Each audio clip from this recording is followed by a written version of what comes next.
What's going on, guys? ZombifiedGamer here, and welcome back to This is the Police. Segregationist teacher promoted to dean. Street races. Stage accident in city centre. Dressed in blood. Film banned in local theatres for excessive cruelty. Reminds me of the original Texas Chainsaw Massacre. A chain is only as strong as its weakest link. Yes, we know.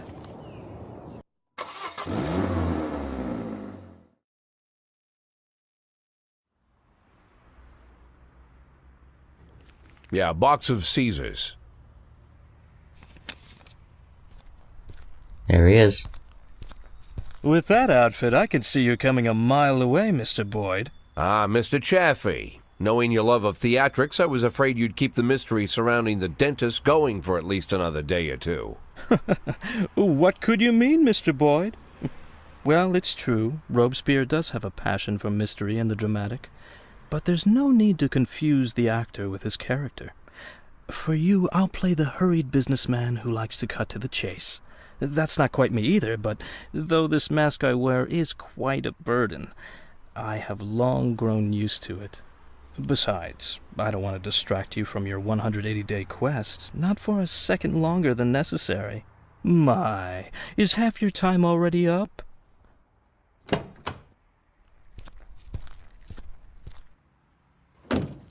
So there's 180 days in the game.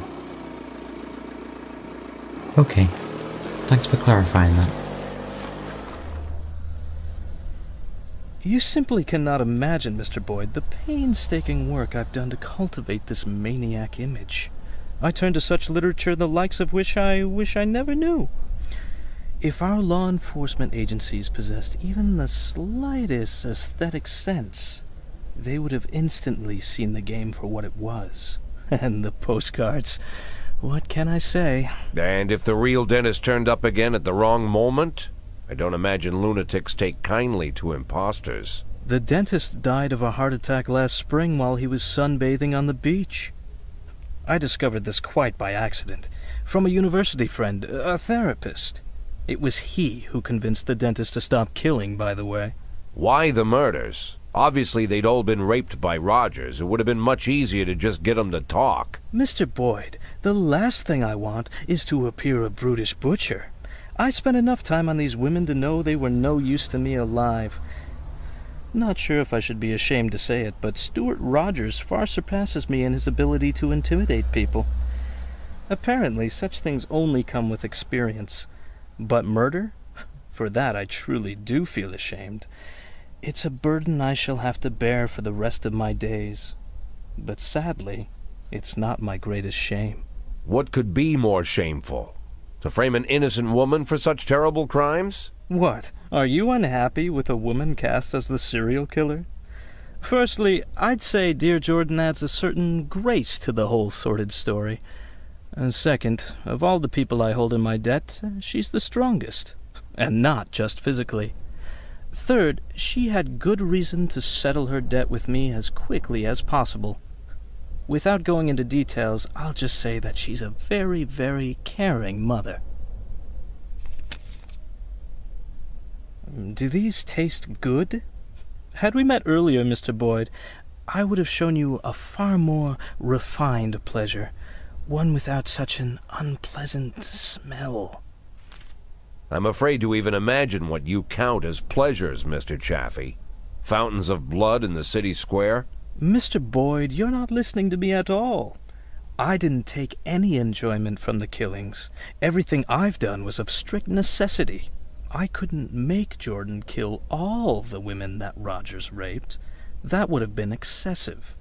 If I had made her kill them all, you'd be rather upset, no? I can't say I fully understand your plan, Mr. Chaffee, but you've given me more than enough reasons to arrest you. Yes, but allow me to counter them with one good reason not to.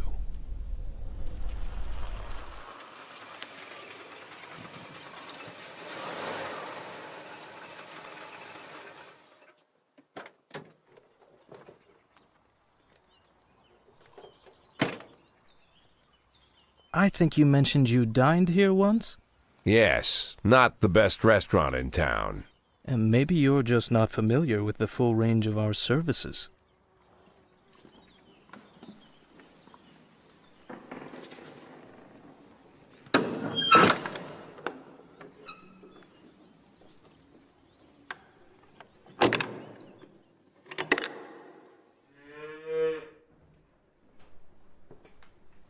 When I inherited this tasteless place from my father, I knew I could never make it into an exquisite restaurant.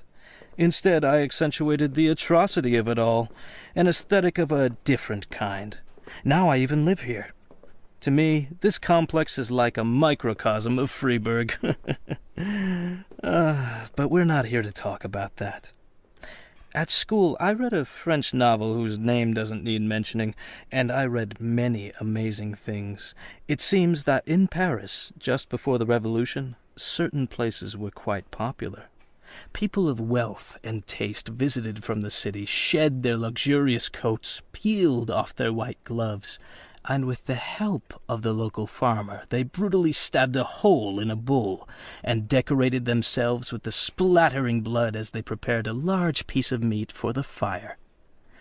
In the bull's suffering, these effeminate aristocrats found a perverse sort of pleasure. Now I make these pleasures available to the people of Freiburg.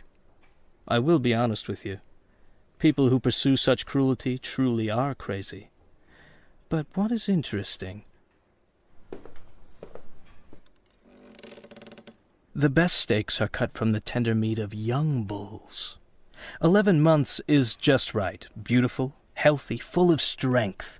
But these wealthy degenerates who pay $7,000, so our experts will show them where to plunge the blade for maximum effect. Even they don't have the spirit to slaughter the young bull. The thought never enters their minds. They look into the eyes of the healthy animal, bursting with energy, and they quickly shuffle past. As if by instinct, they are drawn to the old, weary, fading bulls. And then, with terrible smiles on their faces, they chew through tough steaks that taste of burning rubber. They feel that they're doing something real with their own hands, a sort of natural selection, as if they're agents in the natural process. But nature also teaches us that the old beast, unable to fend off any threat, might yet survive if it cowers in a dark corner and pretends it doesn't exist. Then, perhaps, the young predator will pass. Mr. Scott will drive you back. I'm late for an appointment.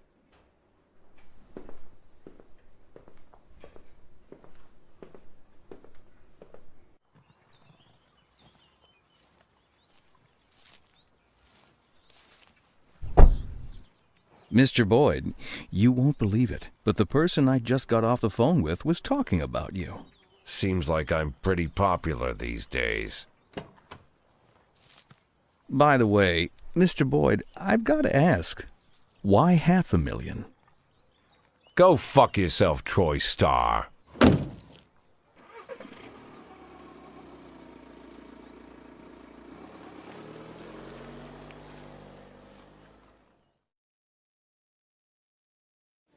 Oh god, another press conference. Good morning. Mr. Boyd, a maniac terrorized the city for 2 weeks and you did nothing. What would have happened to Freiburg if federal agents didn't come to the rescue and arrested the dentist?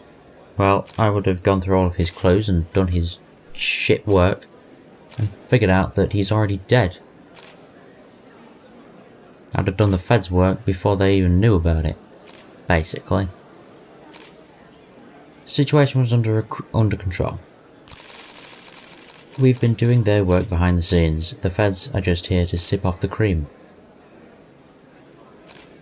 I didn't quite want to word it like that, but sure. The city overflowed with panic after your press conference about the dentist. Why didn't you think more carefully about what you were going to say? Panic was inevitable. People will panic about anything, regardless of what you say. When there's a serial killer walking the streets, it's natural to flinch at every rustle. After such a failure, any self-respecting officer holder would resign. What are your plans? I'm not fucking going anywhere. I'm staying right here. How do you comment on rumours about the relationship between Mayor Rogers and all 5 of the dentist Freiburg victims? I want to say that I'm concerned, but then that might not put me in good standing with a couple of people. Ah, fuck it. Before the law, we are all equal, even Mayor Rogers. We will have to check this information. That's fair enough. Thank you. All allegations need to be looked into. Jack Boyd, panic is normal. That's not quite what I said, but okay. Convicted serial killer Albert Ramirez sues city. Jack Boyd on investigation of dentist, everything was under control. When in Rome, do as Romans do. Yeah, okay. Panic is pretty standard when there's a mass murder on the loose. That was my point. Not just in general.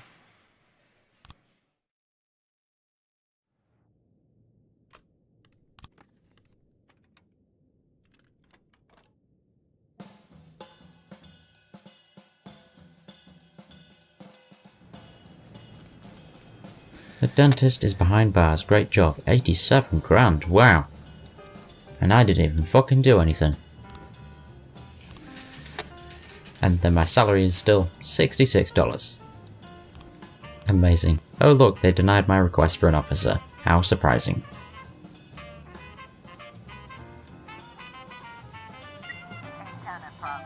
Hello, is this the police? No, it's a pizzeria. It's Dolores Parks. Someone is in my house. I hear footsteps coming from downstairs. My husband is on a business trip and won't be coming home for another hour. Please come right now. I know it must be some terrorist who's going to rob me and rape me. I've locked myself in my room, but a door won't stop this beast. Or maybe, just maybe, it's actually your husband and he just came home early. Think about all possibilities, not just the one that frightens you the most, okay? A crowd has gathered on the steps of City Hall demanding that city officials legalise euthanasia. The protesters are chanting "My life, my death, my choice." City Hall employees report that the people brought homemade signs and protested the proceeding peacefully.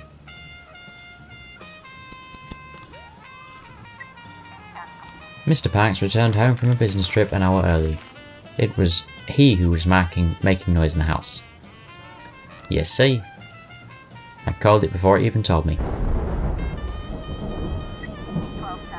Librarian Rolando Boone reported that a young man came in looking for books on chemistry and monographs on explosive substances and publications on extremist topics. Many of the books he requested are prohibited. The guy looks scary, his eyes even made my blood run cold. Maybe it's for a science project, you never know. But then again, the books about extremism stuff is not really for a science project, would it? Obviously they're trying to make him out to be a terrorist. Let's have a look, see if he is. Chief Boyd, I represent the interests of private military corporation which is hoping to attract a significant investment from your city. We're preparing an investor presentation and we'd like to demonstrate the inadequacy of police training in matters of public safety. Please understand that it's just business, we can all win here. Give us a couple hours with your weakest and laziest guys, and my kids will look like gladiators next to them, I promise you. The company will remain in your debt. So you want me to send 2 officers so children can beat them up? That's what you want me to do?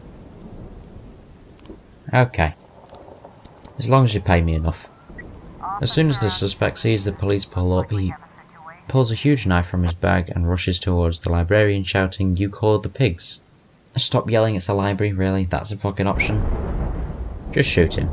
Gun him down. Pull out a weapon, I'll shoot you. I don't care. They didn't specify what type of gun it was though, so. Parishioner Mana Bush, while she was on her way to church, encountered a group of incredibly strange teenagers. They were running around in weird costumes, fighting with sticks, and talking like robots. Maybe these crazy kids escaped from a mental hospital. Better catch them and send them back. Or maybe they're just being kids. But fine. I'll investigate it. Boss, these guys are like machines. They walked all over us, but we learned a lot. 20 minutes with these guys is better than a whole year in the academy. Mr. Cottrell says he was very pleased with our performance, and he offered us free training at the training complex. What do you think? I think you should take it as long as you come back. Do you want to send Chin and Percy on the course? Sure. Thank you for your help, Mr. Boyd. £5,000, is that it? Percy's actually becoming quite a decent officer now, considering he was really shit at the start. The members of the science fiction club were just having fun at the park. See? These things are too easy to fucking call out, man. Gladys Shell was enraged by some comment that her colleague Matthew Toland made, so she grabbed a stapler and began to beat him over the head with it. Then Michelle yelled loudly and lashed out at the secretary. She's having a nervous breakdown, please hurry, said the suspect's boss, who phoned the accident in.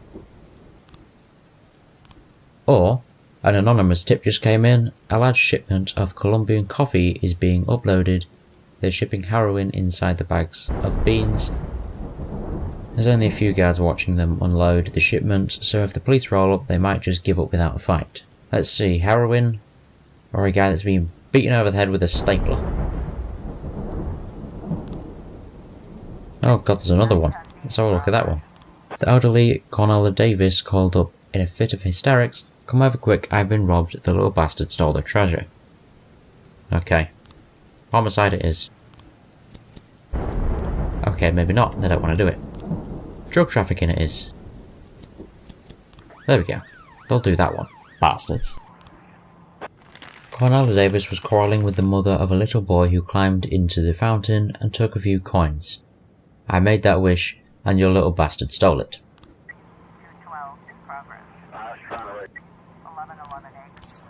Ooh, cocaine.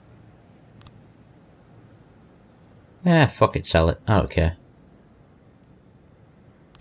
A respectable sounding man with a sleepy voice called in complaining that the fireworks are being set off right in front of his house. They look like bums, but they have huge bags filled with all sorts of firecrackers. Oh well, that's not too big of a deal. Patricia Buckler says 10 or so people came onto her farm with some strange equipment. They wandered around with the gear for a while, then stopped and began to dig a huge pit. Her husband doesn't approve of people rummaging around on his property, but his attempt to investigate ended in a fight. The farmer was badly beaten. Well, that's a big case and I won't be able to send people on it. So if they're back in time, I'll just have to send them on the noise complaint instead. And they wasn't in time for either anyway, so... Offender escaped, and for some reason the civilian was killed in the noise complaint, but not the farmer who was beaten. Okay. That makes total sense, right? Why does City Hall not contact me for jobs and stuff anymore? And favours? Because I need them to. Because then, once they do that, I can do things for them, and then they'll like me, and then I can get more officers. But it's been fucking ages since I've done that.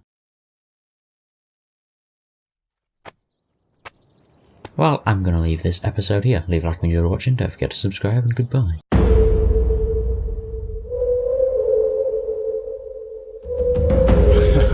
You ain't scared. Yeah. Things that go bump in the night. Me. I got a zombie army, and you can't harm me. Yeah, hoodoo, bitch. Drink blood like a vampire without warning. Hoodoo, bitch. Stand up.